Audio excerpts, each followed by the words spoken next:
Welcome to Functional Fourth Trimester, a podcast created to support new parents as they return to daily life after having a baby. Each episode will talk through common postpartum challenges, share practical education and strategies, and hear from real parents and healthcare professionals along the way.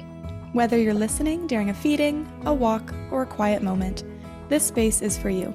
I'm Lauren. And I'm Melissa, and we're excited to jump right into today's topic.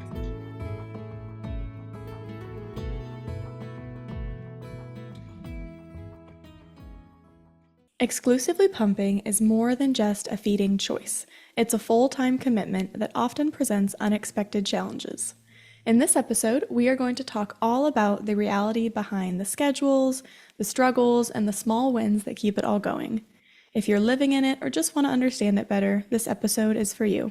I'm so happy to introduce our guest speaker today, Cassidy. She's an occupational therapist who works in a skilled nursing facility. She's also a mom to one son and has experienced exclusively pumping.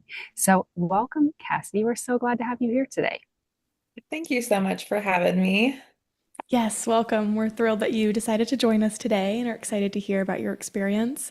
I would love to start with just if you want to walk us through your experience postpartum with exclusively pumping, like how did that start? Kind of what led you to choose that feeding method? Okay. So I'll start off by saying that 1 month after my son was born, I started my OT program, which was a bridge program. So I was going to be out of town 1 to 2 weekends a month.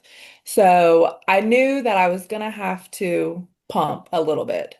At the beginning, I did not know what that was going to look like. The first week after my son was born, I really tried to nurse him.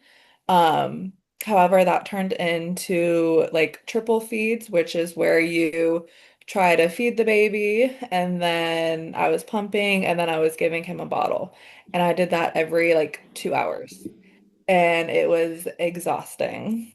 I remember I went to I think his 1 week pediatrician appointment, and his pediatrician was like, he's really not gaining much weight. Like, we might want to, consider like supplementing with formula at that point. And I was like, no, like that's not an option for me. Like, I'm gonna see what my body can do to try to make it work. So from about like 2 weeks old, I pretty much decided I was going to figure out how to exclusively pump. Because at that point, I really didn't, I was pumping maybe a few times a day, but not enough to like really know much about it.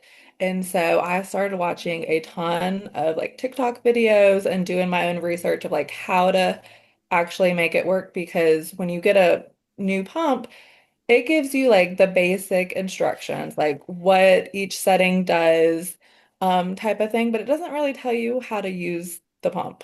And so I watched a lot of videos and what worked with some people. So when you first start, it's kind of like trial and error. You kind of figure out what works best for you. And so at the beginning, I pumped every 3 hours. And when you are pumping, you have to go off of when you start pumping and not like when you end the pumping session. And so it was every 3 hours around the clock. So that included multiple times throughout the night as well.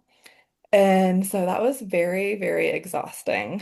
And I only stayed home for maternity leave for 6 weeks, and then I had to go back to work and then starting school. So it turned into a full-time job. I was doing it every 3 hours. I was measuring how much I made for on each side. I used an app called Huckleberry, which that is a lifesaver.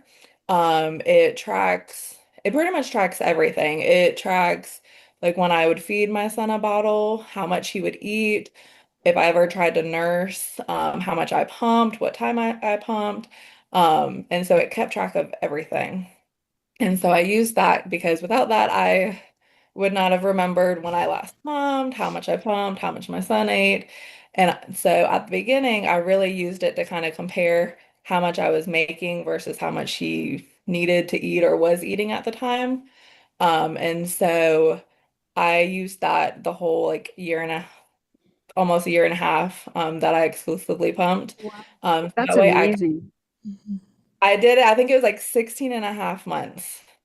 Wow. And so since I was doing it every 3 hours around the clock, and I did it for the whole 30 minutes. So a pump will pump for 30 minutes straight. And so a lot of people, they'll not do the whole 30 minutes or just do like 10 minutes here, 10 minutes there. I wanted to do the whole 30 minutes at the beginning to tell my body that it needed to produce more milk. Um, and then it turned into I actually really enjoyed pumping. So then the farther along I got, I would still do it the 30 minutes because I wanted to be able to produce as much milk that my body would make. And so I did the every 3 hours around the clock, probably for the first like 4 months that he was alive, I think. And so even at nighttime, I would wake up and pump. Even if my son didn't wake up, I would still wake up and pump and tell my body that I need to produce more milk. And then if he woke up in between my feeds, I would obviously wake up and feed him, go back to sleep, and then wake up again to pump. So I was waking up several times a night. And my husband would help every once in a while, but he works out of town a lot. So a lot of the time I was by myself. And so even though it probably would have been easier to kind of get my body on the same schedule as my son, he wasn't waking up every 3 hours. So I wanted to tell my body to keep producing as much milk as possible because when I was out of town, Friday, Saturday, and Sunday for school, I didn't want him to have to use formula. And so I was very blessed to say that he did not ever take formula. And so it Um, was a very long, exhausting journey, but it was so worth it.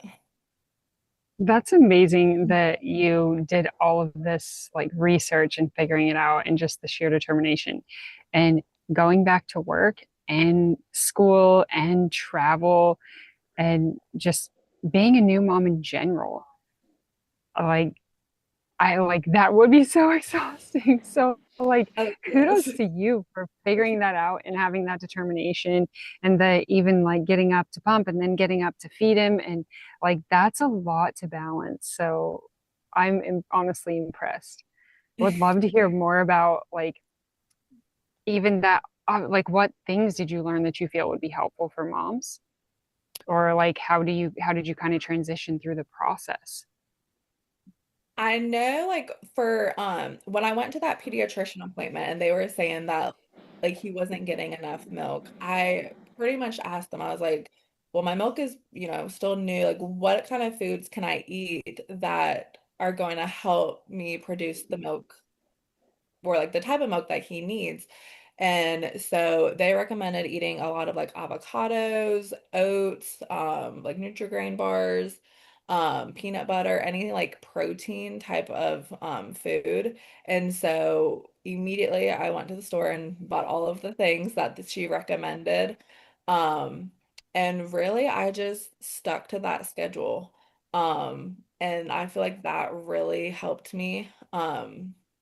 It took me a while to kind of figure out because with the pumps, there's different flange sizes to it, and that really mattered at the beginning. Towards the end of my pumping journey, it didn't really matter as much, but when your body's first getting to know and how to do it, especially with your nipples, you need to figure out what size fits you the best. Um, and that took me a while, like, because the doctor or the nurse at the hospital recommended me a size, but then when I got home, like it worked for a little bit, but then it really like I felt like it stopped working as well. And so I just kind of switched to a different one and kind of did trial and error to kind of figure out what worked best for me. Um, but I definitely think sticking to the every 3 hours using that app was a complete lifesaver. And then figuring out how to manage the pumping schedule and also remembering when I needed to bag the milk and freeze the milk. Because breast milk can only stay good in the fridge for 4 days. And so there was multiple times where I'd be like, oh my goodness, like how long has the milk been in the fridge? And so instead of dumping it, I would still go ahead and bag it, but then just put it aside and use that for my son's like baths or whatever he needed it for instead of feeding it to him. Yeah, I bet. I mean, there's so many steps to it. I would love to hear more about like once you pumped it, like the bagging and storing routine. Like, is there anything you found particularly challenging about that part or anything that you did that was really helpful? Because I know especially that can be really hard to keep track of. Like you said, like I don't know what day it is since it's last been in the fridge. So, anything you did that was helpful for that?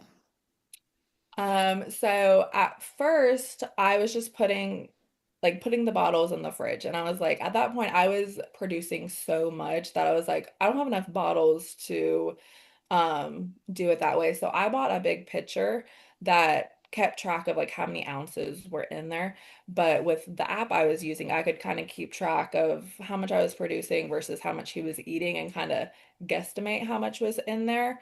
And then when I started bagging it, so I would try to bag it on the third day so that way it doesn't sit in there for like that fourth day, which some people recommend keeping like your the old milk away from like the new milk that you just pump. Um the milk that's been in the fridge versus like the one that you just pumped. Um I just mixed it all together and my son he dealt with that really well. So I didn't separate it, but I know some people do separate and label their milk like AM, PM. I was already doing too much at that point, so I didn't separate it. I know some people do, but I would just mix it all together and then bag it on that third day. And I would try to do like between like 4 and 6 ounces. And there's a ton of different like breast milk bags. Some are a lot more flimsy than others. So I found a brand that I really liked that was a little bit like stronger. So that way, like if he needed like a frozen bag, he it wouldn't spill. Because some of the other ones they're a little bit thinner that I had more of a hard time kind of pouring it out of it. But then I would freeze it. And in the freezer, it can stay good for 6 months. And just like a regular freezer that you're opening like throughout the day or weekly. But then in a deep freeze, it can stay good for up to a year or over. And at that year mark, they say that it loses its like supplemental or nutritional value. But at that point, he didn't need it milk at that point because I was still producing it. So he didn't really drink a lot of the frozen milk. Um, and so actually I found a mom that was local that was having a hard time with pumping and breastfeeding.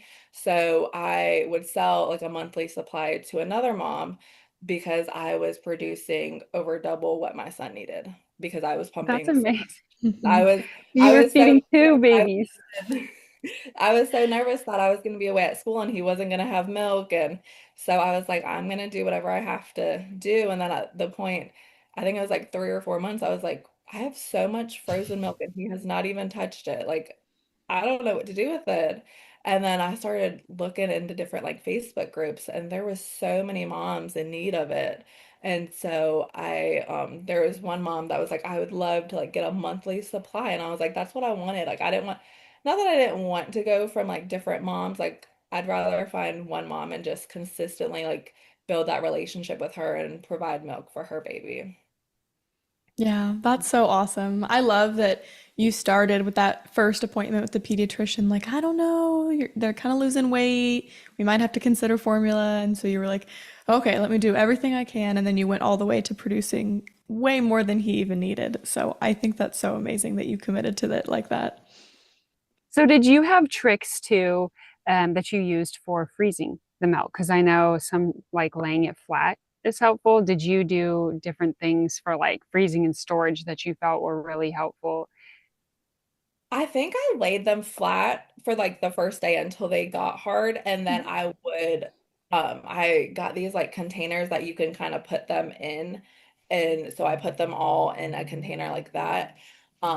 And then at my house, I don't have a lot of storage space with the freezers. And so eventually I would put them in gallon-sized bags and write how many ounces were in a bag. And then my brother, he has a big standing deep freezer. So he was very generous and let me store a lot of my milk over there. Yeah, I love how organized you were. I'm sure that made the rest of the process so much easier. And I know It we've did. It definitely took me a while to kind of figure that out. But yeah. I bet. I feel like you're talking a lot about just like trial and error and like once you find the thing that works, sticking to it. And I know we've talked like a little bit about some things like this, but I'm curious what in particular were some of the biggest challenges you faced, whether that was like the physical like routine of things, the physical act of pumping, or even just like the emotional side of it as well. I would say the biggest part that I struggled with, and a lot of my friends who have tried pumping have struggled with, is the middle of the night pumps. Because waking up, and for me, I wanted to do the full 30 minutes just so that way my body was recognizing that I needed more milk, um, was very hard because depending on what time I went to bed, I was waking up two, maybe three times a night and staying awake for 30 minutes to pump. And so that part was very, very mentally exhausting.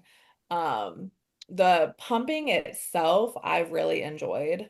I enjoyed keeping track of how many ounces I was making. Um, and like seeing like day to day, like, okay, like I didn't make that much this day, like what did I do different? And was like, was it, my hydration? Like, was I not drinking enough water or did I eat something? That kind of thing. And then whenever I got sick when I was pumping, that really took a toll on my supply. And so then the mental aspect of, oh my gosh, now I need to build that back up. Um, so there was a point where I was pumping like maybe every like 4 or 5 hours, and I got sick. And I remember like freaking out because I was going out of town in like 2 weeks or something. I was like, I have to build my supply back up.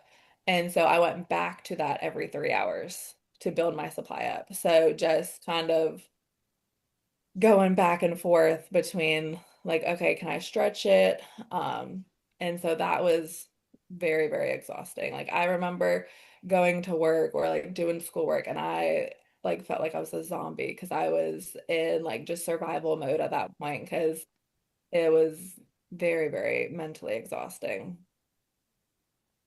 Yeah, I can imagine so. And I'm curious too, like if like a new mom's listening and is like, well, what if I do the pumping but just like skip the nighttime feeds? I'm curious, like, is there a particular reason that the 3 hour kind of interval consistently is beneficial? Like, what would kind of be the reason behind doing that? All I remember is when I had my son, they were so concerned about, okay, you have to feed him every 3 hours, every 3 hours. And with my sister-in-law, she has two babies and she was unable to breastfeed, so she always did formula. And like I want to say her babies were able to stretch it to like 3 or 4 hours. But I was told with breastfeeding, since you don't necessarily know how much your baby's getting, like if you're nursing, you need to be doing it every 3 hours. And so that just kind of stuck with me. And then especially since I knew I was going to be going out of town so much that I wanted to just stick with that schedule just so my body would produce. Um, and then I kind of just got stuck in that routine. I probably could have stretched it. And there was some nights that I would kind of stretch it to like 4 or 5 hours. But at the very beginning, I would wake up and I remember I was so engorged that it hurt. Like there was times where I would wake up and feel it, where I would like roll on my stomach and I'm like, okay, yep, nope, it's time to get up and pump. And so like there came a point where at the beginning I was setting an alarm to wake up, and then that really only lasted a few weeks probably, and then my body was naturally waking up to tell me I had to pump. And so I think a lot of people probably could stretch it, but at that point I think because I was doing it every 3 hours, my body was already used to it, and it was telling me like, okay, you got to get up and pump. For sure. And so, I I think we've talked a lot about all that has gone into like your planning and your waking up and the milk storage and keeping track of like when does it need to be frozen and traveling and all of that. What about the pump?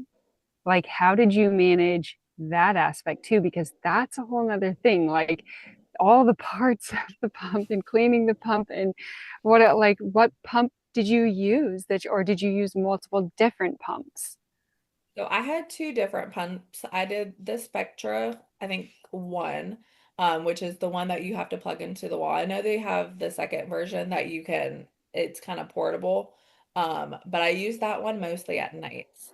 Um, And at the beginning, that was the only one I used um, until I was close to that 6 week mark and I knew I was going back to work. So then I had to teach myself how to use my wearable one.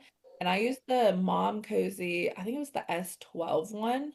Um, and before I even like started my pumping journey, I like did a lot of research to figure out which one was good with the good reviews.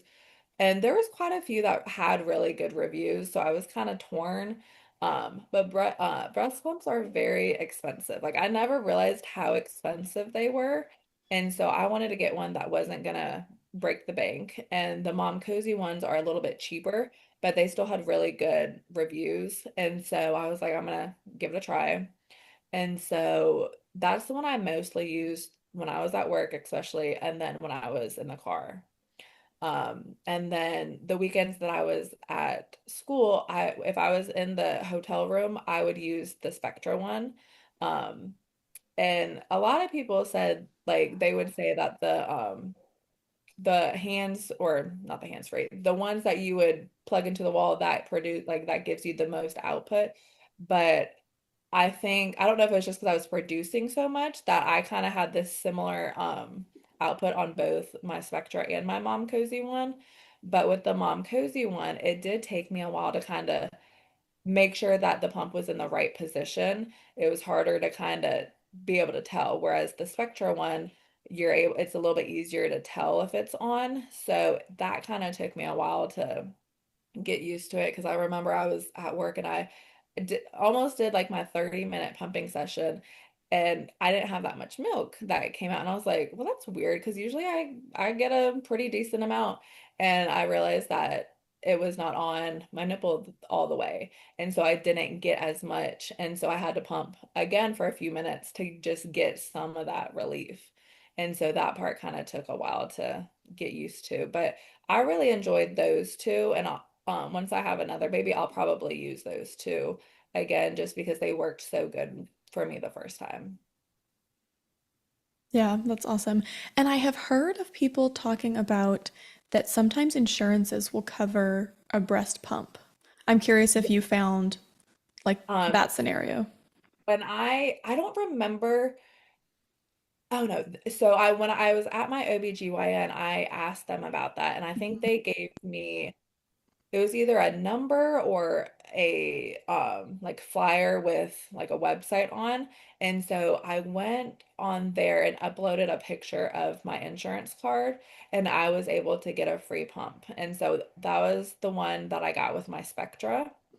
And there are some insurances that will give out free breast milk bags monthly as well. I did not get that. I don't know if I just didn't sign up for it the correct way. Um, but I do know that you're able to get those ones as well. There are a bunch of other breast pumps and accessories on the website that you go to when you go to log in and search for like a free breast pump. But they're like the Spectra one that I was able to get for free because that one plugs into the wall. If I wanted the Spectra 2, I would have to pay a certain amount of money because it was like the upgraded version. And so I just wanted the free one because I was like, I don't know what my journey is gonna look like. I don't know if I'm gonna, make as much. So I was like, I'll just get a free one just to see like how it works. And that comes with um the everything that you need, the pump, the bottles, the flange sizes, and the wire that attaches to it. Nice, And yeah, that's awesome. I think they come with different like breast wipes too that you can like wipe the after you pump you can like sanitize it that way, and they come with different bags too that I think you can like put water in or something and it cleans it for you. Um and so I was very like that was very cool because I had no idea that that was even an option. Yeah, that's awesome. I'm curious, kind of like looking back on your whole experience with pumping, if there was like somebody listening who's like just about to start pumping or in the middle of figuring out kind of what's maybe some one key piece of advice you would give them. I would say don't give up. I have had a lot of friends who it wasn't successful with for them, but I will say if you are determined and you have that mindset that I want to make this work, that sticking with a schedule, kind of figuring out what works for you can make a big difference. Whether that's using an app to track, how much you're pumping versus how much your baby's making, or track what you're eating. Um, do the middle of the night pumps because I know that's a big thing that people don't want to do. I mean, I did not want to do it like that. I love my sleep and I that was something I was dreading doing, but I think that truly made the big difference for me. Yeah, I love that. Melissa, That did you have? consistency. Yeah, I was just going to say you were very consistent in that determination to do something that you really wanted to do. Um, like you said, like it might not work for everyone, but not giving up right away and seeing if you can figure out, is it a different pump I need, or is it on correctly to where it's actually doing what it's supposed to do? Am I eating foods that are beneficial? Like there's all those different aspects you can think of, and even going and getting support, talking with a lactation consultant or somebody if you need to, and making the best of it, but then remembering at the same time that if it doesn't work, knowing that you did everything that you could to make it Exactly. possible, and that in the end a fed baby is the best baby, right? And Ex- having people like you in their life that are able to create so much milk that you can feed two babies, which is amazing. So knowing that those are options as well, that you can reach out and a mom that has extra breast milk, that can be a backup plan as well.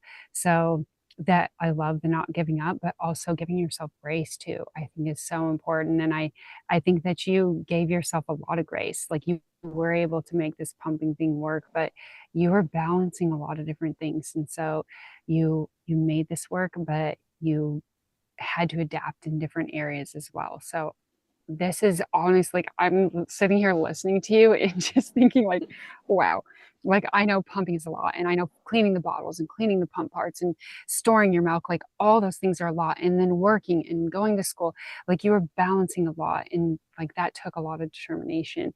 And I would say if there are moms that who like are going through what you went through, would they be able to reach out to you? Like, are you on Instagram or something so they could reach out and you could just maybe provide your bits of advice or support to kind of help them navigate this journey, things that you learned that, go into deeper details than what we can go into on this short period of time. Oh, 100%. I would love to connect to either moms that are just beginning their journey or having a hard time with their journey or even just have questions about it for in the future. I would love to talk to them because it I did a lot of research, so I feel like I was able to help some of my friends that have kind of gone through it and kind of just give them that like if it's not working for you, then it's okay to accept that and you don't have to keep pushing through, the mental health aspect of it because I know a lot of my friends have dealt with that. And so I would love to connect with anyone that has any questions. Awesome. We'll add your contact info in the description. But I think that's great because there are moms who want to take this journey like you did, but they don't know where to start.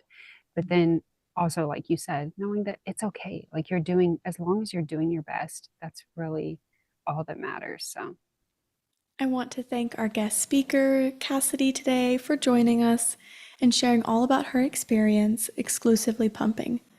In the description to this episode, I will attach the link to our blog post, which will have more information about pump parts, routines with pumping, Cassidy's contact information, and more information about the logistics of pumping.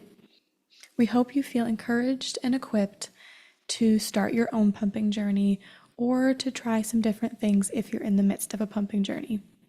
Thank you all so much for joining us. We can't wait to talk with you next time.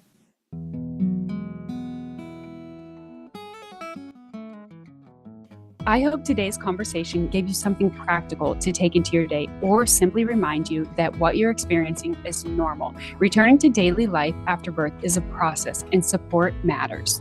However your day continues from here, be gentle with yourself. You're doing important work. Thanks for listening. We'll meet you back here next time.